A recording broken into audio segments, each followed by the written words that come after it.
Cette semaine, nous sommes à Lille pour l'entretien avec un évêque de la région des Hauts-de-France, Monseigneur Laurent Leboulch. Bonjour. Bonjour Michel. Archevêque de Lille. Alors, l'été est déjà bien loin derrière. Oui, ça passe si vite. Mais tout de même, qu'est-ce que vous en garderez de votre été? Je garde de beaux moments, notamment ce passage à Assise, avec presque 600 jeunes, dans un climat, on a eu de la pluie, alors pu finir, mais vraiment une rencontre très, très, très heureuse, très marquante pour eux, je crois, pour moi aussi. Beaucoup d'échanges, beaucoup de joie, beaucoup d'appels, et oui, ça me conforte dans l'idée qu'il y a toute une jeunesse là qui est vraiment avide, et qu'il ne faut pas décevoir.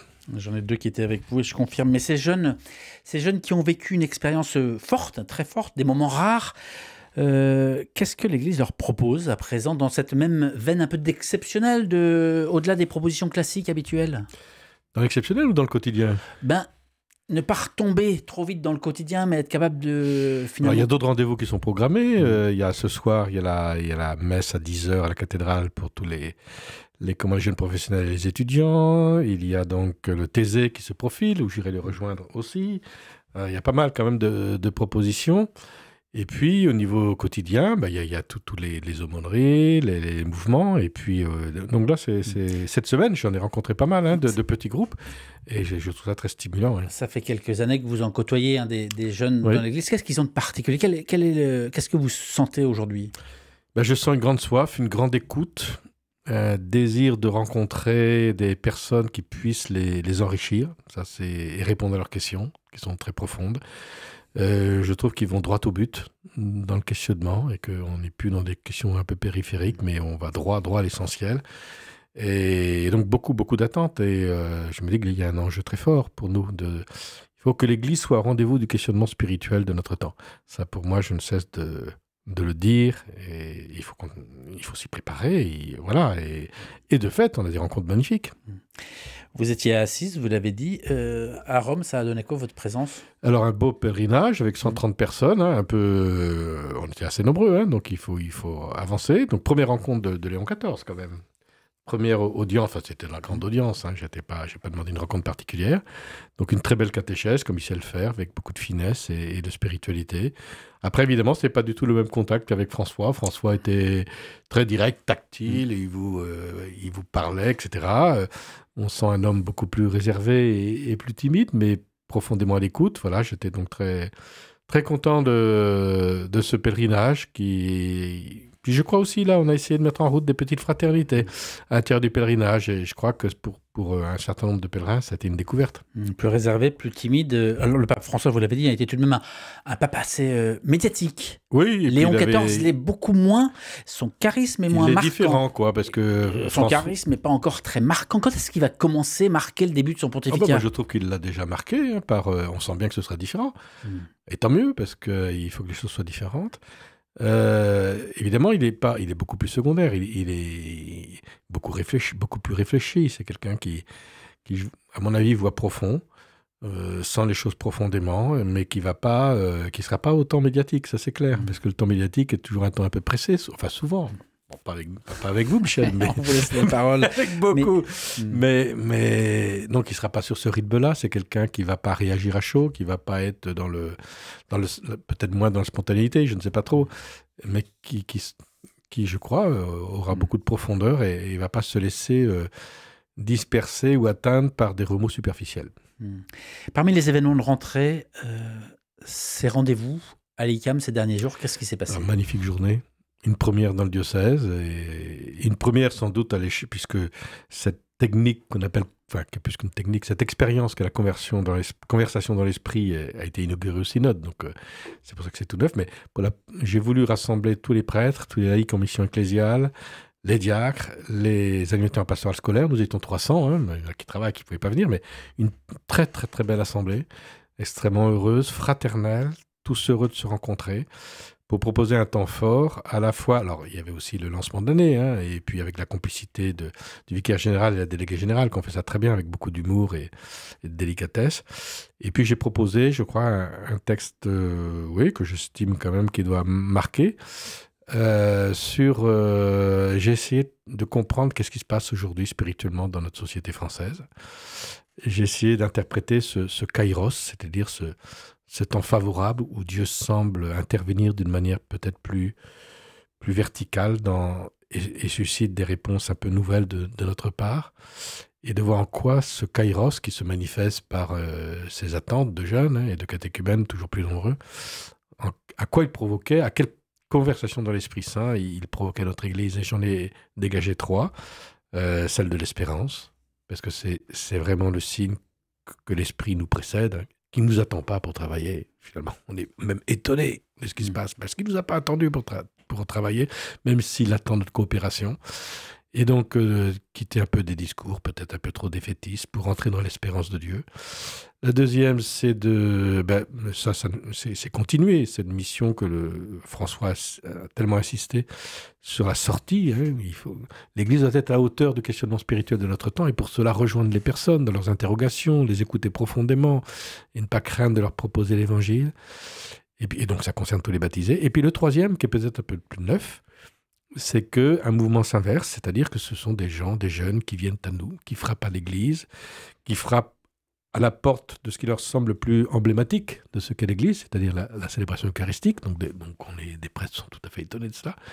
Et donc il s'agit de soigner cette hospitalité au maximum, qu'ils soient les premiers, que cette périphérie soit au centre de nos vies d'Église. Voilà les 3 conversations que j'ai proposées. Et donc il y a eu, suite à cela, cette expérience de conversation dans l'esprit. Je ne sais pas si, Michel, vous êtes au courant de cela.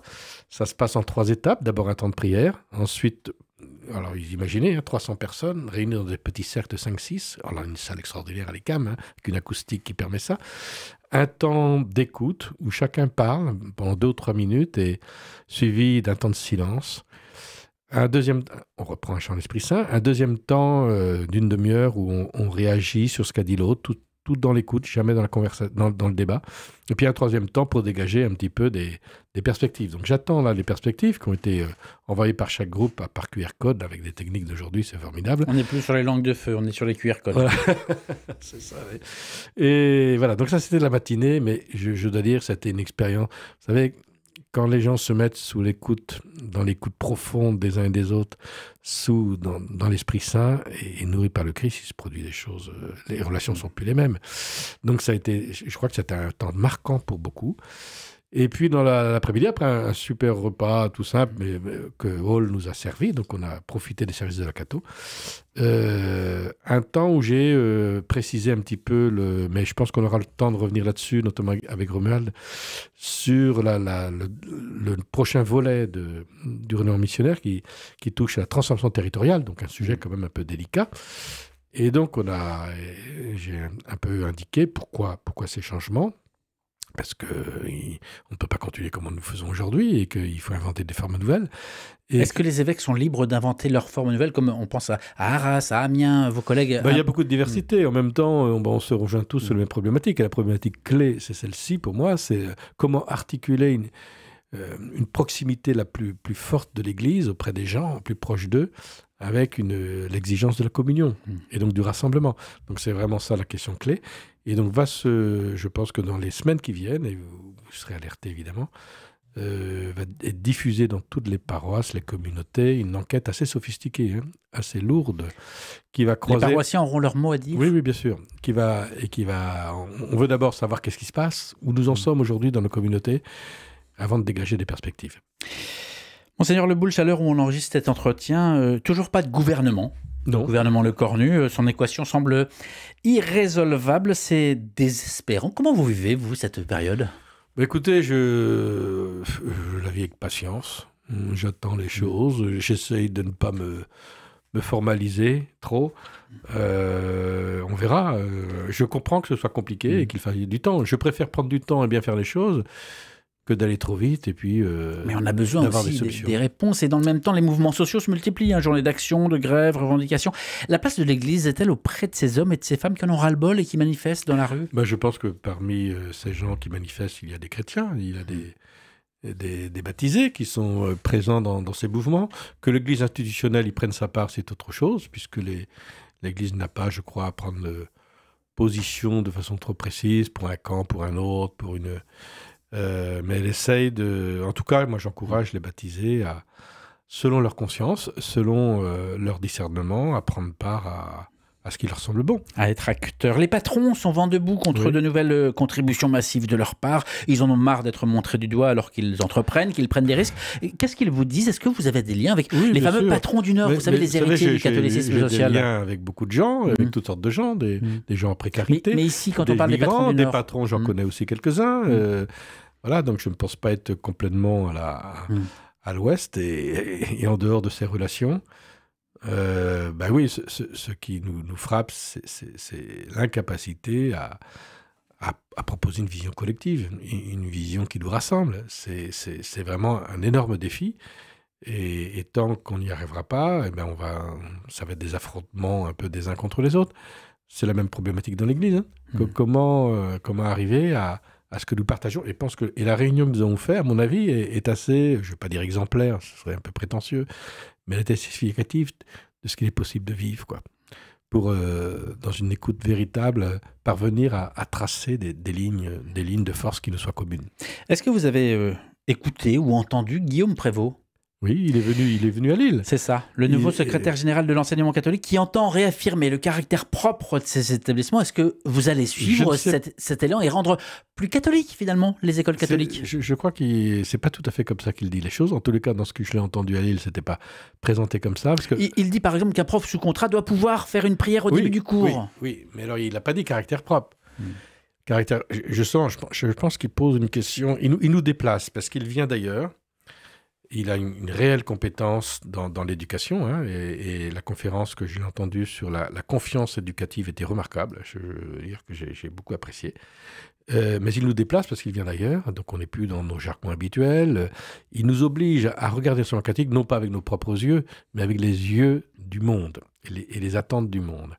Et la question du caractère propre, si j'ai bien compris, et je me retrouve assez bien, c'est qu'il ne s'agit pas d'en faire un casier, une identité à part, etc., que l'école va afficher. La question plus importante, c'est de quelle manière nous honorons la liberté de conscience, qui est toujours à construire d'ailleurs, cette liberté de conscience. Et comment nos propositions spirituelles, parce que par exemple, caractère propre, si c'est dire la prière est impossible, elle ne peut être réservée que sur inscription et patati patata. De quelle manière, la question qu'il pose, c'est de quelle manière un temps de prière peut-il respecter la liberté de conscience? Et je pense qu'on peut proposer un temps spirituel qui soit tout à fait respectueux de la liberté de conscience des personnes. Et non pas se dire j'ai droit ou j'ai pas droit, quoi. Il faut sortir un peu de ces choses qui sont beaucoup trop, de ces façons de voir les choses qui, à mon avis, sont trop limitatives et trop restrictives et pas en phase. Je veux dire, la liberté, c'est la liberté aussi de croyance qui est en jeu. Mais moi, je pensais qu'il y avait une ligne directrice mondiale, mais j'en parlais avec le président de l'OIEC, l'Office international de l'enseignement catholique, qui est un prêtre jordanien qui chapeaute un peu ça, et qui me disait, non, en fait, chaque pays suit son... D'accord. Oui, en plus, non seulement chaque pays, mais chaque diocèse, en fait. C'est ça. Vous n'avez pas de compte à rendre.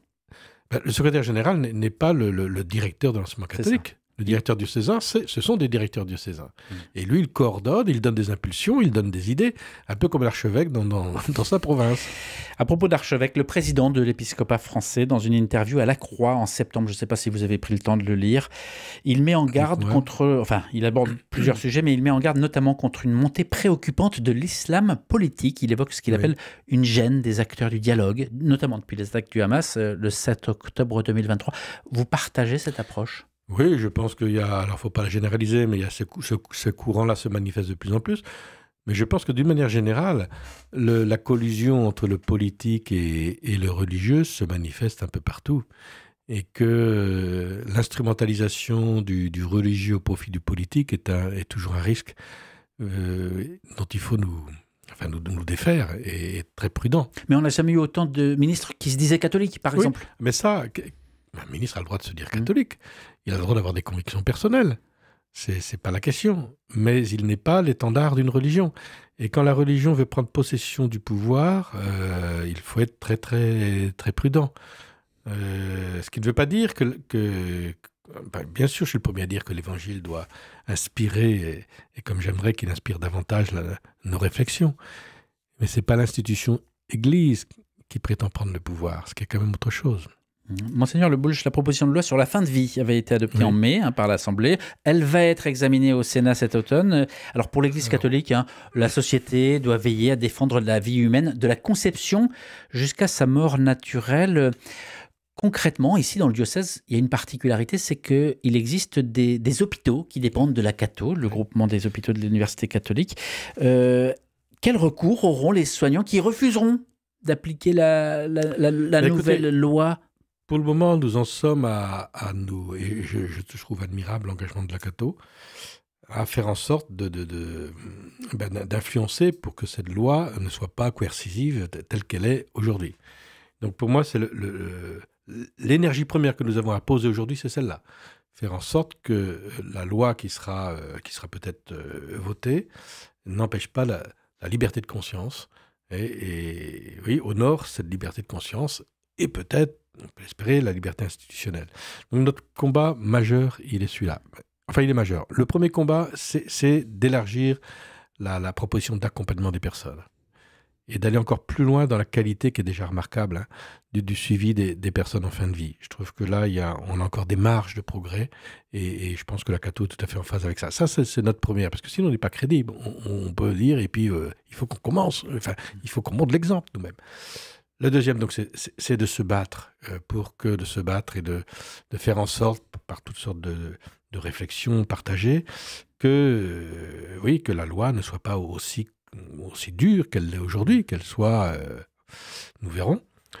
Et puis, et cela passe, et la troisième orientation, à mon avis, c'est de ne pas simplement faire un débat politique qui concernerait que les sénateurs et les députés, c'est d'en faire un certain débat de société. Et que l'Église, je trouve que parfois, on oriente trop sur le politique et pas assez dans le débat social. C'est-à-dire qu'on le voit bien, le pouvoir politique est de plus en plus à la remorque de la culture ambiante. Et si nous n'essayons pas d'apporter notre contribution à cette culture, alors c'est ce qu'on essaye de faire, mais je pense qu'on peut peut-être aller plus loin dans ce domaine. Mais justement, oui. Ouais, allez-y. Oui, non, justement, au-delà des mots, des engagements, des c'est pas des valeurs, mots, c'est vraiment des choses concrètes Est-ce que vous avez le pouvoir de défendre les valeurs de l'Église catholique au sein des hôpitaux de l'enseignement? Ah oui, ben ça c'est clair. Je pense que l'équipe avec laquelle je suis en lien très régulièrement, c'est des sujets qu'on aborde très souvent, bien sûr. Monseigneur Le Boulch, la rentrée scolaire, c'est toujours une période où on se penche sérieusement sur ses finances.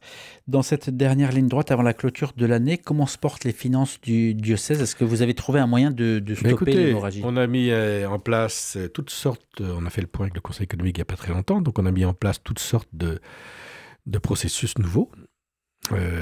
Pour ce qui est, par exemple, des embauches, on a un processus plus rigoureux que je trouve très bien. Pour ce qui est du suivi de l'immobilier, il y a un audit qui est fait doyenné par doyenné en ce moment pour mieux préciser les choses. Il y a un chargé de gestion qui fait un excellent travail pour viser des économies. Donc on commence à avoir des signes de redressement, on va dire. Il nous faudra encore un peu de temps. Mais je pense que les décisions structurelles que nous mettons en place seront de nature à nous aider à franchir le cap. Donc je suis plutôt un peu moins pessimiste que je l'ai été. Encore optimiste. Non, parce que tant qu'on n'a pas retrouvé l'équilibre, je peux m'inquiéter. Mais ceci dit, les efforts sont à poursuivre et on n'est pas au bout, on n'est pas au milieu du gué. Un vicaire général qui renonce à son poste, ça c'est à Strasbourg. Un archevêque qui doit revoir sa décision de nommer un prêtre chancelier, ça c'est pour Toulouse. Vous dites, quand vous regardez ça, vous dites tant mieux que l'Église qui fait une telle place aux victimes et s'en sort grandie, ou dommage qu'il n'y ait pas de la place pour la miséricorde? Eh ben, j'entends c'est bien pardon, c'est bien l'articulation des deux qui est difficile à place, mais la miséricorde, je pense qu'il y a beaucoup de choses à dire sur le sujet, pas sans justice, évidemment, vis-à-vis ne peut pas s'exprimer sans un sentiment de justice à faire. Voilà, donc je pense qu'il nous faut être très très vigilant et ne pas discerner seul sur ces questions. Parce que c'est devenu tellement compliqué que, en tout cas, moi, j'essaye de m'entourer de personnes, d'abord dans le conseil, etc., pour qu'on aborde ces questions avec le maximum de lucidité, tout en demeurant dans la charité. Voilà. Vous n'auriez pas pu prendre ce type de décision? J'espère que non. Monseigneur Lebouche, dans cette période anxiogène, la guerre en Europe, le peuple de Gaza écrasé, crise économique, politique, sociale en France, de quoi désespérer? En quoi un homme mort et ressuscité il y a 2000 ans peut-il influer, changer quoi que ce soit dans notre quotidien, ici, aujourd'hui, dans le nord de la France? Oula, ça c'est des questions... on est dans le jubilé de l'espérance. Pour moi, c'est la foi. Et d'ailleurs, quand je vois tous ces gens désolés, déprimés, dont on sait qu'un mal-être s'installe chez nous, notamment chez les plus jeunes, et j'ai encore une confidence il n'y a pas très longtemps, de ces jeunes qui viennent me trouver en disant « Mais dites bien que l'expérience de fraternité dans l'Église est un lieu de réconfort, est un lieu où on retrouve un peu de lumière, un peu de flamme. » Et cette flamme, c'est celle de la présence du Christ qui ne nous lâche pas, qui le premier a subi tout le mal le plus considérable qui soit et qui demeure là, quoi. Donc j'ai pas beaucoup de... Alors, c'est pas le Christ tout seul qui va régler tous nos problèmes, mais si nous sommes porteurs un peu d'un peu de son espérance, nous pouvons quand même, là où nous sommes déjà, être acteurs de paix, non pas se payer de mots. J'ai lu il n'y a pas longtemps, le patriarche de Jérusalem est allé à Gaza, il a rencontré, et j'ai trouvé qu'il avait des paroles extrêmement belles, extrêmement fortes, qui ont soutenu les gens sans prétendre régler les problèmes. Mais sa simple présence, les mots qu'il a pu donner, qui sont des mots à la fois de compassion et de foi. Finalement, quand l'expérience devient difficile, la foi est quand même un recours qui nous aide. Et celles et ceux qui se sentent rattrapés finalement par ce côté sombre, que ce soit dans leur vie personnelle, parce qu'ils traversent une épreuve, parce que des proches traversent des épreuves, sur quoi s'appuyer? Sur la parole, la promesse, sur la promesse. Un Dieu qui fait promesse et dont nous pensons qu'il tient promesse, même si l'expérience tend à contredire la promesse. C'est le caractère radical de la foi. Merci beaucoup, Monseigneur Lebouche. Pour conclure, vous allez ordonner le 18 octobre. J'imagine que c'est toujours un moment très joyeux dans la vie d'un évêque, d'un archevêque. Très bellement engagés avec leur famille. Donc c'est une belle, Antoine belle et Bruno de diacres permanents. Oui. Ça représente quoi pour l'Église? Pour moi, ça représente d'abord une joie. Ça représente le signe que l'Église est capable d'appeler et qu'elle fait signe. Et avec joie, et que un sillon est tracé afin que chacun puisse s'interroger, mais quelle est ma place, de quelle manière je peux servir cette Église. Merci beaucoup d'avoir pris le temps de répondre à ces questions. Merci Michel.